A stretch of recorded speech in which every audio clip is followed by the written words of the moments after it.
The film begins with an interview with Richard Kuklinski, a cold-looking man who reflects on the beginning of his life as a contract killer. The story flashes back to Jersey City, New Jersey, on April 29, 1964, when he goes on his first date with a woman named Deborah. They meet at a coffee shop and start chatting casually. Richard claims to work as a voice actor for Disney cartoons, although that's a lie. He seems reserved and awkward, and Deborah also appears shy since Richard doesn't ask many questions in return. After the date ends, Deborah's aunt picks her up, while Richard heads to a pool hall with his friends. They talk about Deborah, and one of them, Earl, says he knows her because she once dated his friend. Which one of these guys dates that girl, Deborah? Earl, have some fucking respect, okay? His future wife you're talking about. The comment upsets Richard, as he's already smitten with Deborah. Their game becomes heated, and after losing, Earl storms out. Reginald, you're good luck getting your dick in her. But when he opens his car door, Richard silently sneaks up behind him and slits his throat with a knife, killing him without emotion.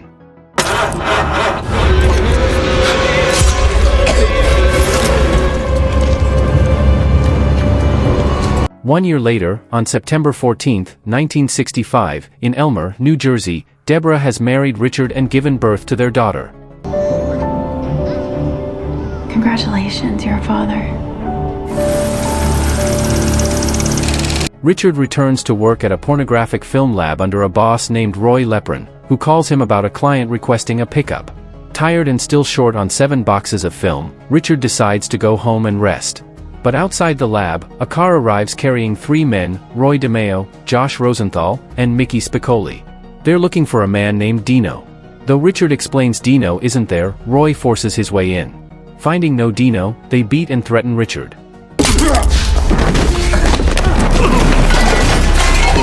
Huh?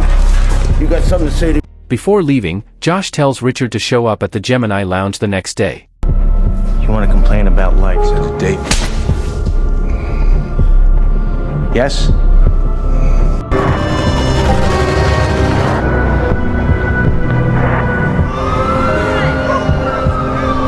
You think I'm a spoiled brat. If we could afford an apartment in...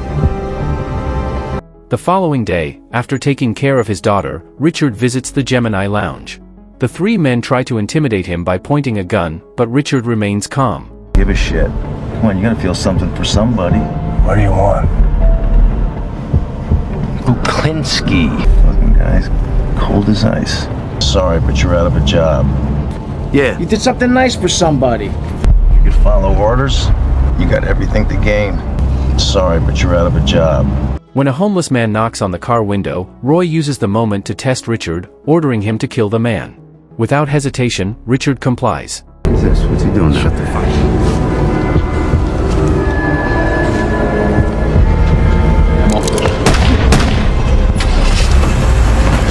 Come on. This is for you. Not that big of a deal, is it? I need you, Sicoli or Josh here's gonna get in contact. Sure. From then on, Roy hires him as a hitman. His job is to collect debts and kill targets. Richard begins making more money and is able to provide a luxurious life for his family.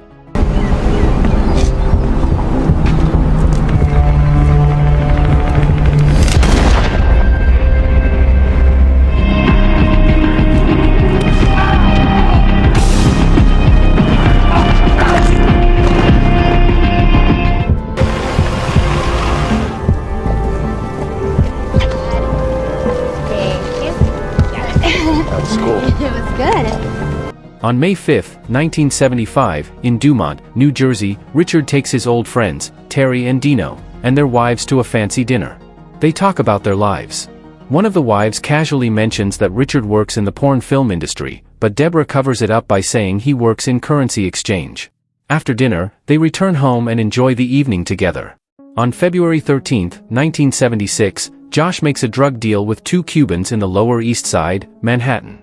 He kills them and steals their money.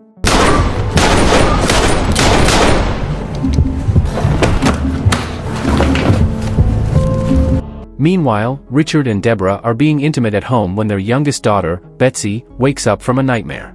They talk about the Vietnam War before sending the children back to bed. The next day, Leo, a mafia envoy, visits Roy and tells him that the Gambino family knows Josh killed 2 of their men and wants revenge. Leo suggests they get rid of Josh, but Roy refuses. He sees Josh like a son. Delivery boys, who gives a shit about them? You understand they're gonna come after you and him no matter what? Do you fucking understand that in your fucking thick head? Even people you consider friends are gonna come after you. You already started spreading the word where to find them. Clean it up. At the Kuklinski home, Richard's daughter Annabelle helps him fix his tie before school. After dropping them off, Richard goes to work. He visits a hotel where Marty and a call girl named Alex are staying. Marty is filming a porn video when Richard knocks on the door. After Marty finishes a phone call with Roy about Josh, Richard prepares to kill him. He orders Marty to pray, but it doesn't save him. Richard shoots him dead. Some time. God, please! Please! I'm not feeling nothing. I think God's big. As he leaves, he realizes someone is hiding in the closet. It's Alex. Although he hesitates, he lets her escape. Outside the hotel, Richard runs into Robert Prong, also known as Freezy, who helps him flee by blowing up the building using explosives from his ice cream truck. Richard is angry that Alex witnessed everything, but insists he doesn't kill women or children. Freezy is disappointed and tells him he now owes him. Captain, the ship goes down.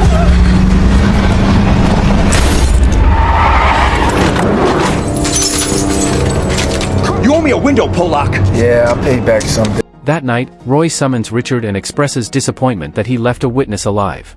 He also tells him the Gambino family is targeting them, and he's shutting down operations for now. Warriors for keeping their fucking mouths shut. Doesn't even know me. The thing is, I'm getting paranoid, Polak. I told you to zip it the fuck up. You get it now? For now, you decommission. I need to work, Roy. I'm good at what I do. Here's some money, hold you over. Richard is let go. He becomes upset and confused, having lost his income source. One day, Richard visits Trenton State Prison, where his brother Joey is imprisoned for raping and killing a 12-year-old girl. They talk, but it ends in an argument. Joey tells Richard he's no better and will end up in prison too. Richard leaves angrily as Joey screams at him from behind bars. You're gonna end up just like me, right in your fucking face. Take care! Hey! I can't stand it! Richard goes with his family to an ice skating park, watching his children play. You're the one holding down the house. That's all I'm saying. It's on schedule these days, you know. As they head home, Richard accidentally bumps into another car. The man from that car comes out and starts yelling. When Richard steps out, the man gets scared and returns to his vehicle. But when he curses at Richard's family, Richard snaps and chases him down the road. Deborah and the kids are terrified.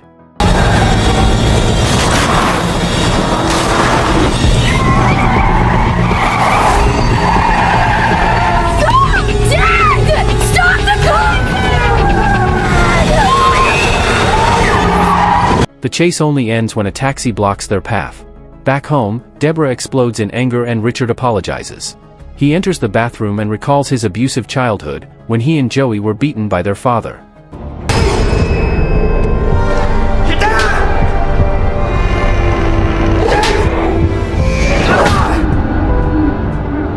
That same night, Deborah questions Richard's increasingly cold demeanor. He loses his temper, smashing things and yelling. Think about anything!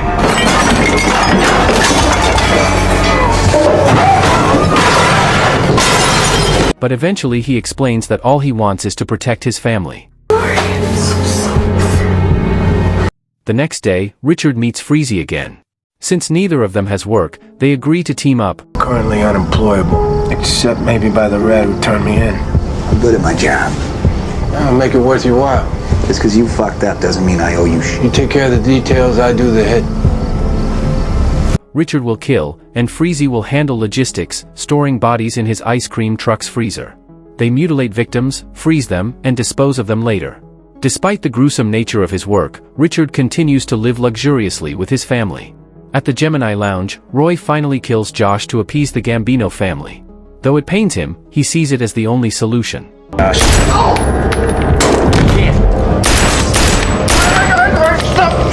You get the fuck off me! Fucking touch me, you fucking silly bastard! Just go! Let's fucking go. You're a dead man, Sicoli. In a movie theater, Leo meets Freezy and hires him to kill someone in a way that looks natural. He offers $40,000 and a $10,000 bonus if the death appears normal. If I didn't have to leave the house, I wouldn't. You sure Leo said 40? Yeah, with an extra 10 if it looks like natural causes. Sneeze on him, one spray, he's done. Hitting Roy's man could complicate that. Freezy and Richard plan to use cyanide. They go to a bar, and Richard blows cyanide powder into the target's face. The man coughs and dies. Alright, what are you doing here? Go! Let go!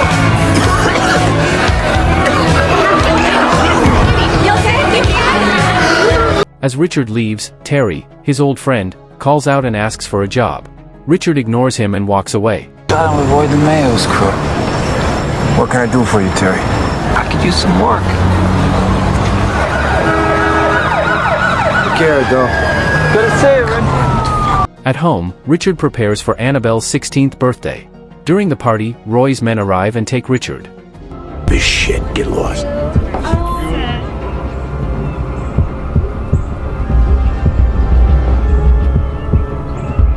In the car, Roy points a gun at him, knowing he's been working with Leo and Freezy.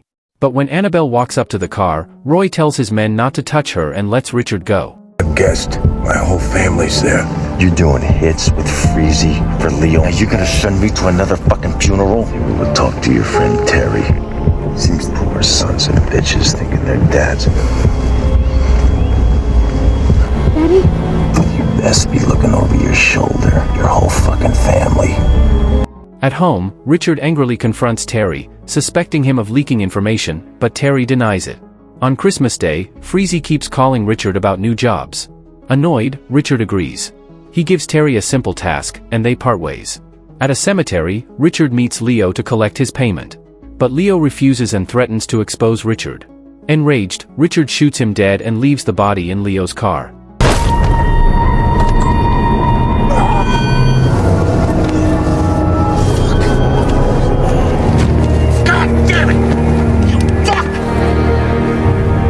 Not long after, he gets a call. Annabelle has been hit by a car and rushed to the hospital.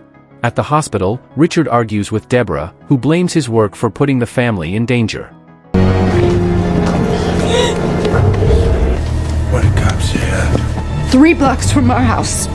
I'm gonna find out who did this. Later, he meets Freezy at a park and, feeling betrayed, strangles him to death.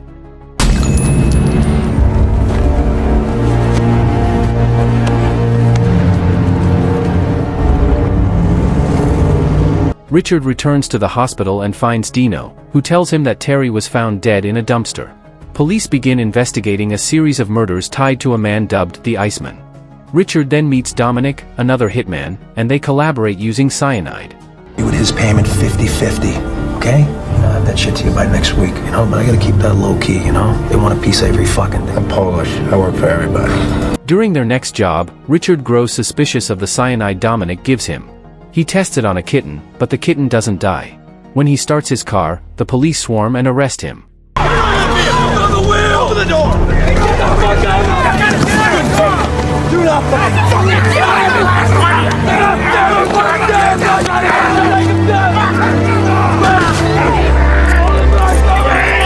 It turns out Dominic was an undercover agent. It takes 5 officers to subdue the large and powerful Richard. He is finally captured and brought to trial. His family still attends the court proceedings. The film ends with an interview of an older Richard. When asked if he feels remorse, he says no, only regret for hurting the people who mattered most to him, his family. He hopes they can forgive him. But I hurt people that mean everything to me. But the only people that mean anything to me.